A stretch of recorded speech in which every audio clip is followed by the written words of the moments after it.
Hey, this is Notser, and we're going to be talking about a developer blog post that Wargaming made on their Facebook page related to 3 ships that are going to receive some buffs in the near future. Admiral Hipper, Prinz Eugen, and the Shimakaze are all receiving a buff to some description, and this is fantastic. These are ships that, honestly, they felt like they were missing something, especially the Hipper and the Prinz Eugen, and I'm really happy. Game in the background is a user-submitted replay. CJ is in the Tier 9 Japanese destroyer. Yugumo on the map Hotspot, and his teammate just took a ton of torpedoes. So, the 3 changes that are going to be coming in the near future. Admiral Hipper is receiving a rate of fire buff. I believe it has a 12 or 13 second reload right now. It's going to be 10 or 11. It all depends on can I actually read, and do they want to tweak it more, right? This is just a super test. If they're not satisfied, they'll probably adjust the numbers, but it's basically gaining 2 seconds in its reload category, and that's fantastic. That was a complaint levied to the ship. I have had great success with it, but I will also admit it has one of the worst damage per minute of any of the cruisers at that tier. So that's a great change. And to go along with this change, Prinz Eugen and the Admiral Hipper for a long time have been looked at as the same ship. It was sort of, what a waste of a premium. Why didn't you give us something different? It's the same as the Hipper. You could just get the Hipper and have a premium camouflage and get the same experience as the Prinz Eugen. That was the detractors levying their view, and I agreed. I felt like the Prinz Eugen was just unnecessary. Well, not the case anymore if these changes go through. Admiral Hipper, rate of fire buff. The Prinz Eugen is going to get access to heal, and heal only. So the Admiral Hipper will not have this heal, and the Prinz Eugen will not get the rate of fire buff that the Admiral Hipper is getting. So they're going to diverge extremely from the current carbon copy design that they have right now to one of glass cannon, sort of high damage per minute, and a sort of tankier version of the Admiral Hipper with the existence of the heal. The current Admiral Hipper. Obviously, future it's going to be even higher damage per minute. So that's pretty cool. I'm happy that they're doing this. It's been a while, but I think it is fantastic. The Atago used to not have a heal, and for a lot of time, players felt like there was no reason to even have it. You could just have the mainline Japanese cruiser, the Mogami. Well, that's not completely true. For the Atago, obviously it has the ability to launch torpedoes forward, and it's premium, right? But that wasn't enough, so they gave it a heal, and it made it more competitive, and it was a great ship. Fantastic cruiser trainer for the Japanese. The only problem is the Japanese are just, they're a little outdated at this point, right? The Germans are the ones who really excel, and buffing the Hipper plus the Prinz Eugen is going to contribute to that even further. So we have basically the best cruiser line in the game, the Germans getting better and more attractive, and the level of increase is more consistent. Yeah, the York still has the incredibly slow gun velocity, and you have to slug through that a little bit, but you've got the Tier 6, the Tier 5, the Tier 8, the Tier 9, and the Tier 10 after these changes. It's a super solid line. I will absolutely recommend it as the #1 cruiser line going forward, unless something changes.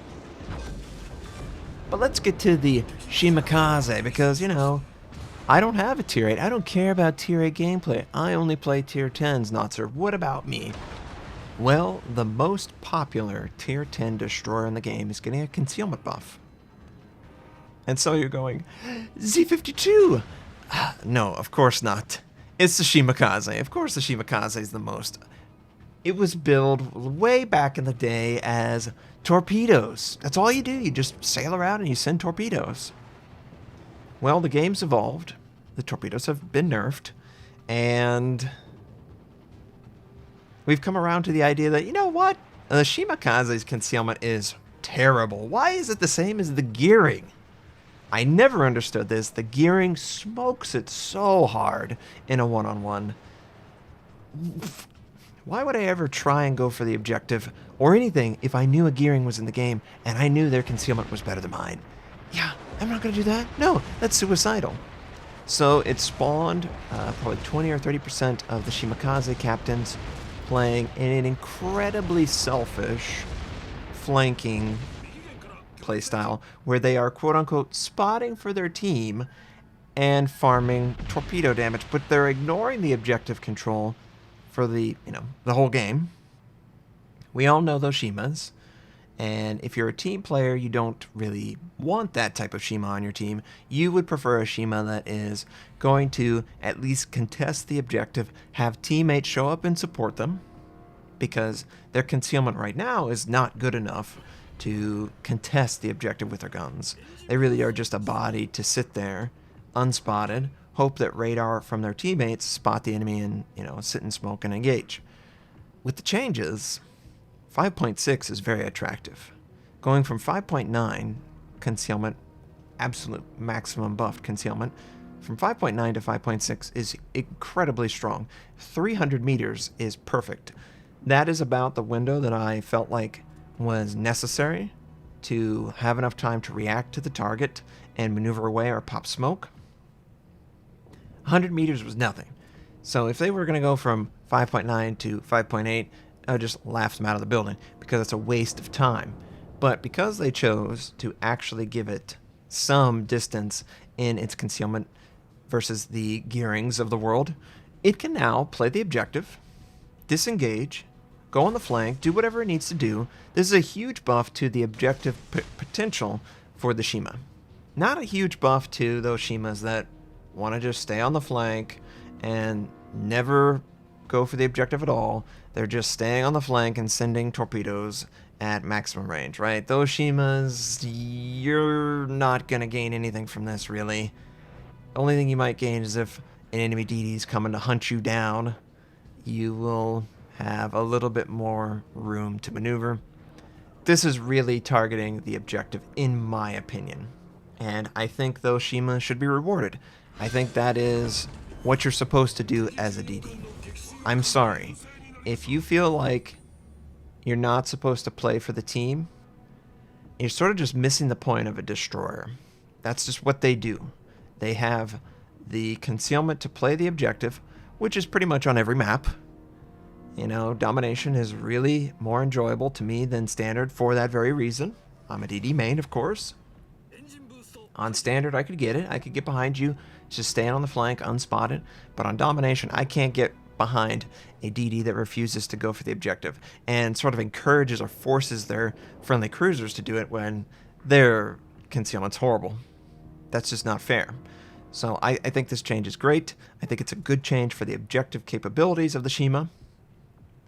I think it's right where it needs to be. I think that the Pan-Asian is at, 5.7, 5.8. So it's good. It's a good change. Now, it's not the only change that's going to impact the Shima. They are also going to be changing the distance that aircraft spot torpedoes.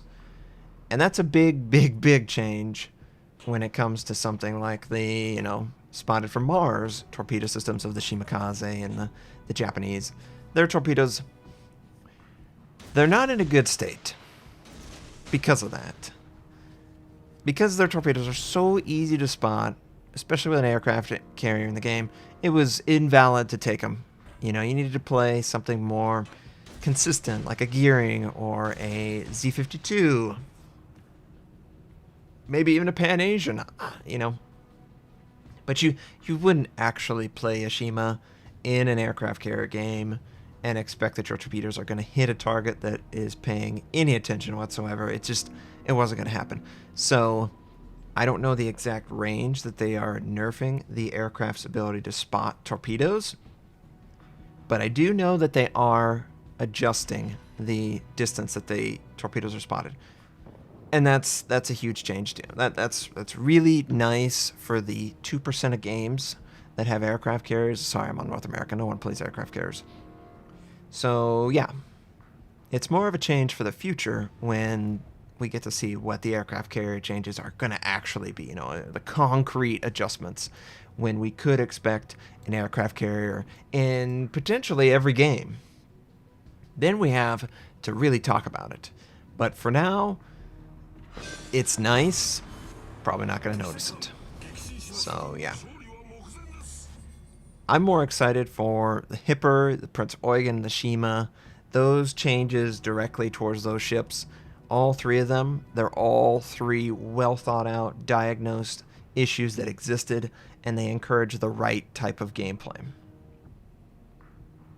Unlike a certain premium Japanese destroyer that is going to be coming out soon, Asashio with the 20-kilometer range, deep water torpedoes that you can't spot out, and every battleship's going to get wiped out. This is a healthy change. It encourages team play. It encourages a person to feel like they are getting value in keeping something like the Hipper, purchasing the Prinz Eugen. I think, what are there? There's technically 2 German cruisers premium right now. We have the Graf Spee and the Prinz Eugen, right? Am I missing one? God, oh yeah, isn't there like a tier 3 German cruiser? Dresden or something like that? I can't remember its name. Regardless, it's good change. I already enjoyed the Hipper. Rate of fire, just better. Prinz Eugen, I'm glad it is going to feel different. I'll talk about that whenever it gets closer. I'll make a video on comparing them. And for the Shima, it makes it more attractive to someone like me.